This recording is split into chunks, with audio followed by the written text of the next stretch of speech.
educate, encourage, enable the power. We stand for integrity, honesty, self-reliance, self-defense, and most importantly, no compromise on our foundational principles. This is America's Voice Now. Find America's Voice Now on Facebook and at americasvoicenow.org. Here's Michael Evans.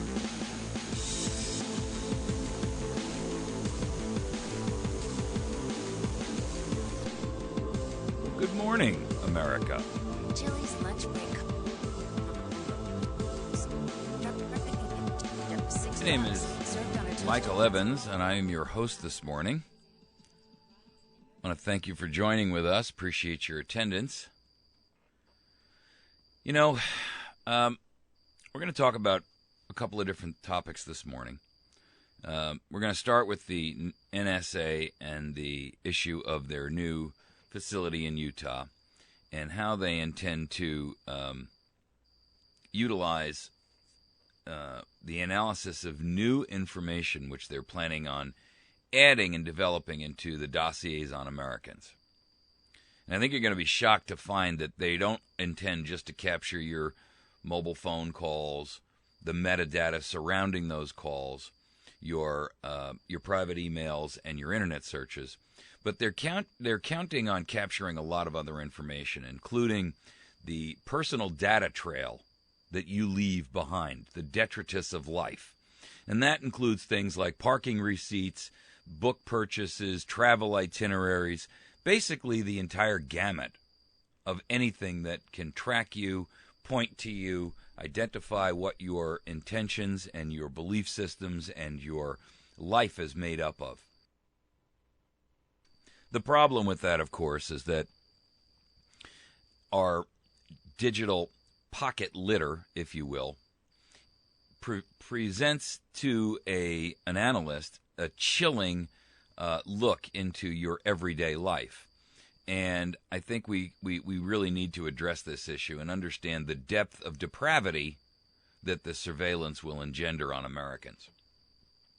The second topic we're going to talk about this morning is our Fast and Furious scandal, which again has resurfaced, much to the chagrin of the mainstream Ministry of Propaganda, who doesn't want to talk about this. But there are new Fast and Furious weapons that have been found at Mexico crime scenes, and more notches in the pistol of Eric Holder, the murderer, who is, for all intents and purposes, not only free to move about, but continues in oppressing America. And then we're going to touch on Chris Christie and his race for the presidency. I want to talk a little bit about him because I'm deeply concerned, and you should be too, about some of the comments he's made along the lines of things like, "I'll do whatever it takes to win." Now that smacks of some very dangerous concepts and ideas, and of course I think we want to try to dig a little bit deeper into that. And then our fourth segment in our roundup will cover basically what's going on in the world with Egypt and some other areas. So let's start with the NSA. I think it's key to remember that the NSA is building this new $2 billion surveillance data center in Utah. Now, this thing is 15 times the size of the MetLife Stadium. This thing is so large that it is, and by the way, they've actually broken ground on a new 200-acre parcel adjacent to it to expand it to make it even bigger. This thing is 7 times bigger than the Pentagon. It's the size of 17 football fields. It is a massive national hard drive. That's what it is. You can call it anything else you like, but it's a hard drive nonetheless, and the concept here is simple. They want to capture anything and everything to do with every single American. The truth is that you don't need a facility that size to monitor the few nominal terroristic opportunities that may present themselves through telecommunications and internet searches and so forth and so on. In other words, you could utilize a data center that was 1/1000th of that size just to monitor terrorism if that was your real intent. What this tells us is that it is not the real intent.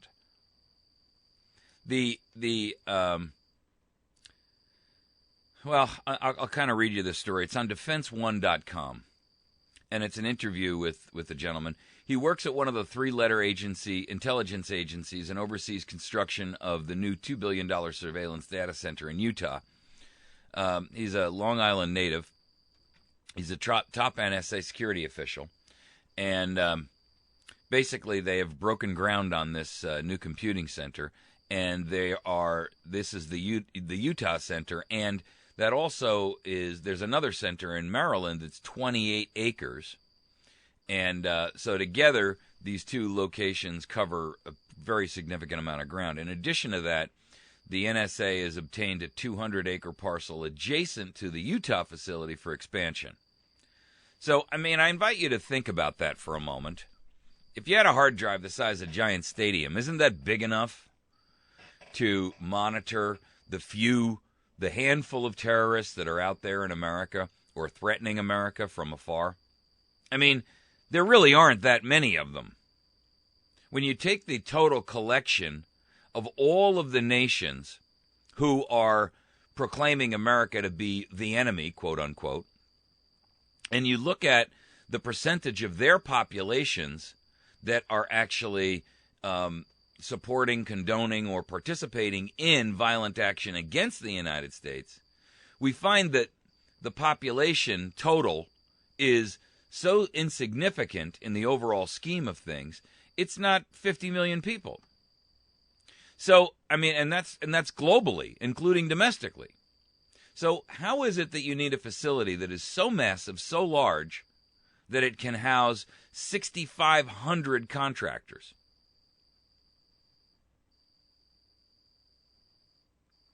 I mean, you're talking 150 Army Corps of Engineers, NSA workers, 6,500 contractors, and that's only the tip of the iceberg. That's only the Utah facility. You know, the size of this place and the capabilities of it are so deep and so nefarious and so secret that it has to beg the question, what are they going to do with all of this data? I mean, when you talk about the NSA's brand new project, they are funding a brand new top secret $60 million data lab. And the goal of this project is to examine all of the data that they're collecting in the Utah facility, in the Maryland facility, and the other host of facilities they have around the nation. Now, this new facility is in the North Carolina State University. And that, you know, just the fact that it's inside of a university raises some other questions. Why would they have their analysis facility inside of a university? First of all, that's an insecure facility. I mean, by its nature, it's a university. Secondly, it's a university, which means that what they're doing is they're utilizing that as a cover, much like you hear about militants who will shield themselves from potential retaliation by a bombing by hiding in civilian housing so that the government, our government, would be unwilling to, you know, encourage or incite collateral damage by going after them, right? We remember we heard many reports about the Taliban, as an example, hiding themselves in schools. And the idea being that no one wants to blow up a school because the PR nightmare that would ensue would just, you know, devastate the entire operation. And so, again, this is the same situation. The NSA is utilizing the North Carolina State University as a shield, if you will, for their operations and practices. And the whole goal of this $60 million data analysis lab is to scrutinize information that's collected from emails, phone calls, and Google searches. Not to mention the other issues and the other collection initiatives. And here's what they are. This is a quote. This is according to an Associated Press report. The data lab will analyze information collected by the NSA's new $2 billion facility in Bluffdale, Colorado, or in Bluffdale, Utah, excuse me, which is set to collect, I want you to hear this, this is their quote, not mine, the complete contents of private emails, cell phone calls, Google searches, as well as all sorts of personal data trails, including parking receipts, travel itineraries, bookstore purchases, and other digital pocket litter. Now, for the record,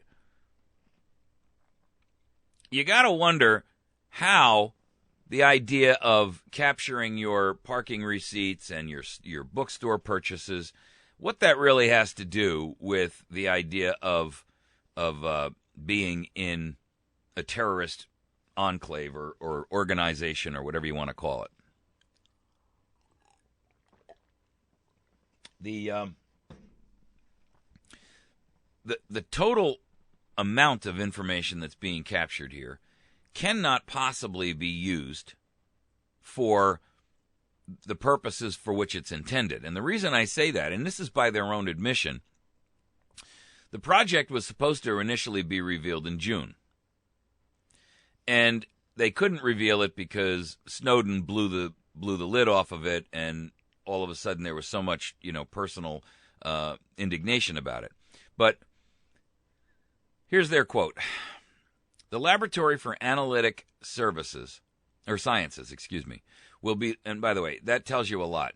The Laboratory for Analytic Sciences. So what they're telling us is that they're going to be using this university facility, this new top secret $60 million data analysis lab, for the purposes of bringing and training and interning a whole new crop of university intelligentsia and kids that are sharp and smart to, bring them into, it's a recruiting station, essentially.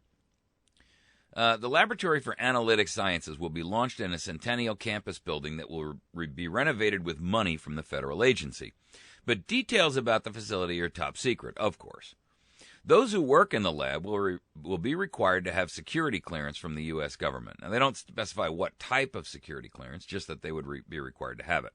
And if you're not familiar with government and how it operates, there are many, many, many levels of security. Because the project got stalled out over the PRISM surveillance revelations, they withheld the news on this thing. And here was their quote on it. That bit on the Guardian newspaper on NSA collecting phone records of Verizon customers was what stalled them from publicly announcing this earlier. Now, they are making sense, according to the NCSU, that's the North Carolina State University chancellor. His name is Randy Woodson. His quote is, "They're making sense out of the deluge of data that we're swimming in every day," end quote. However, the university denies that they will be involved in, quote-unquote, mass surveillance. So let's analyze that contradictory statement for a moment. If you are swimming in a deluge of data every day, how does that not incorporate the term mass surveillance? I mean, you can't say one thing on one hand. I mean, and then you use a statement like that that's a dichotomy of that argument, right? So you're making sense out of the deluge of data that we're swimming in every day, but we're not involved in mass surveillance. So what is the deluge of data that you're swimming in every day then, if not mass surveillance? You see, they want to collect the complete contents of private emails, cell phone calls, Google searches, personal data trails, including parking receipts. I mean, look, when you're talking about this kind of and this volume of data, and that is also coinciding with the report from the Washington Post today that reveals that the NSA has broken the privacy rules or overstepped its legal authority thousands of times each year since Congress granted the agency broad powers in 2008. That tells you that they can't be up to any good. So the real question is, what exactly are they intending to utilize all of this for? Why must we be subjected to it? And the point of all of their surveillance, how is that actually related to protecting us, which is a phrase that they've been using for a very long time. I mean, we have to recognize that the phrase, we're here to protect American citizens is so overrun by this volume of data collection. I mean, at what point does protection turn into imprisonment? Isn't that really where we're at? I mean, really, you have to look at this and say, this is an imprisonment of Americans, because it will change the very tone and tenor and the nature of everything that we do. Already, we've seen the results of it. People are afraid to go online and search for information because it may trigger a capture. It may trigger a surveillance. People are already uncomfortable about sending emails, having telephone communications. Don't you smell the chill in the air of free speech? Don't you smell the chill in the air as the Fourth Amendment is put into stasis? That's essentially what's happening. We are putting such an enormous amount of pressure on the Fourth Amendment right to privacy without an illegal and unauthorized search and seizure without probable cause, that America's way of communicating with itself is changing. Now, that's an unintended consequence on their part. Essentially, they want you to have free and open dialogue. What they didn't want was a guy like Snowden to come out and let us know that that's what they were doing, was capturing our free flow of information. You see, it's kind of like the old argument that if the deer knows you're hunting him, he's going to be far more cautious. If he has no idea that you're in the woods and you're looking at him through a scope, he's a lot less likely to be able to escape. And so, in this case, the mouse knows that the cat is now after it. And so what we have is a scenario where they're actually angry that the mouse has been alerted to the cat's presence. I mean, it's really disturbing. Because I never thought that the goal of the American government was to hunt American citizens. And that is essentially what's happening, people. You're being hunted. You're being hunted electronically. And that, ladies and gentlemen, spells treason. I know I've heard people say to me, hey, you use that word too much. And I declare that you don't use it enough. The truth is that if Americans were willing to face the reality of the tyranny and the treason that we are experiencing every day in our lives, the likelihood is that we wouldn't be where we are today trying to defend ourselves against it. The NSA is now the largest, most covert, and potentially most intrusive intelligence agency that has ever existed. And what's the most frightening about that is that you are its target. It is also, by its very nature, the most dangerous hunter on the face of the earth, because it has access to your thoughts, not just your actions. It has access to your private communications, not just your actions. And it has access to develop, it's like having a tracking collar on the buck that you're hunting. Because if they have access to the detritus of your life, every purchase that you make through a credit card when you walk in, and they know that you visit that same Starbucks every day because you swipe your ATM card there to buy your coffee and a donut in the morning. And they see the place that you stop at for gas, once a week or twice a week or whatever the case may be. They begin to see and develop the patterns of our lives. They know that you frequent certain stores. They know that you frequent certain establishments. They know that you go to a pub every Thursday and meet with your buddies. They know that you go there and maybe perhaps watch a football game. How do they know that? Because they're listening in on your cell phone. They're watching your emails saying, hey, let's get together this weekend and watch the Giants game. You see, when you have all the pieces of the puzzle, it doesn't take long to put the puzzle together. And when we look at the players that are involved here, or the victims, I should say, because that's really what America is. We are now the victims of a crime against humanity. No one, irrespective of who you are or what you do with your life, should be subjected to this type and this level of scrutiny. If you are going to go to a certain church and your transactions are monitored, now they know that because they watch your checkbook and your balances, and they see that you write a check once a week to Church XYZ. Or maybe you give a donation to Charity ABC and CBD and EFG. The real problem here is that when you have this type of total information awareness, and that's their name, not mine. Total information awareness. That should scare the heck out of most Americans.